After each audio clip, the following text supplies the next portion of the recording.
ഞാനപ്പോൾ അവിടെ കോച്ചിങ് സെൻറ്ററിൽ വീണ്ടും ഈ മൂന്നാം തവണ പ്രാർത്ഥനയ്ക്ക് വേണ്ടി പ്രാർത്ഥിച്ചുകൊണ്ട് കയറിയപ്പോഴാണ് എൻ്റെ അപ്പനൊരു ദിവസം വിളിച്ച് പറഞ്ഞത്, ഇവിടെ ആലപ്പുഴയിൽ കൃപാസനം എന്ന് പറഞ്ഞിട്ടുണ്ട്, കുറേ പേര് ഉടമ്പടി എടുത്ത് നല്ല സൗഖ്യങ്ങളും കുറേ പേര് പരീക്ഷ പാസ്സാവുകയും അതേമാതിരിയൊക്കെ ചെയ്തിട്ടുണ്ട്.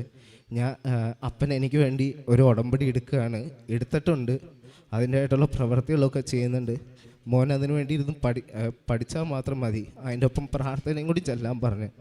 അതിൻ്റെ ഒപ്പം അത് കേട്ടപ്പോൾ എനിക്ക് നല്ല വിഷമമായി. കാരണം എന്ന് പറഞ്ഞു കഴിഞ്ഞാൽ അപ്പൻ അധികം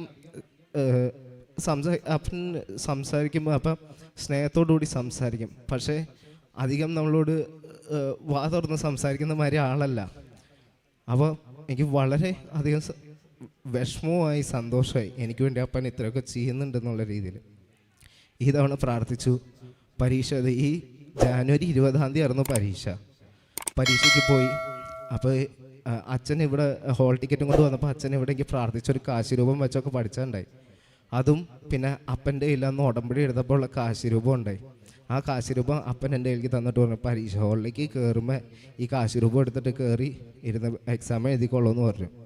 അതേമാതിരി എന്നെ കാശിരൂപം എടുത്തുകൊണ്ട് പോയി. ആദ്യത്തെ പരീക്ഷയുടെ ആദ്യ പാതി കാലത്തെ ഒരു 2.5 മണിക്കൂറുണ്ടായി. അതെഴുതി എനിക്ക് ബാക്കിയൊരു 3/4 മണിക്കൂർ ഞാൻ ചുമ്മാ ഇരിക്കാനെന്ന് വെച്ചാൽ പരീക്ഷ പെട്ടെന്ന് എഴുതി തീർന്നു. അപ്പോൾ ആ 3/4 മണിക്കൂർ ആ കാശിരൂപം കയ്യിൽ പിടിച്ചുകൊണ്ട് കൊന്ത ചൊല്ലി ഇറങ്ങി. സന്തോഷത്തോടുകൂടി തന്നെ ഇറങ്ങിയത്, കാരണം എന്ന് പറഞ്ഞാൽ കുറച്ചുകൂടി എളുപ്പമായിരുന്നു ആദ്യ പരീക്ഷ. അത് കഴിഞ്ഞ് 1 മണിക്കൂർ ലഞ്ച് കഴിഞ്ഞിട്ട് വീണ്ടും ഞാൻ രണ്ടാമത്തെ ഭാഗത്തിന് വേണ്ടി, അതും 2.5 മണിക്കൂർ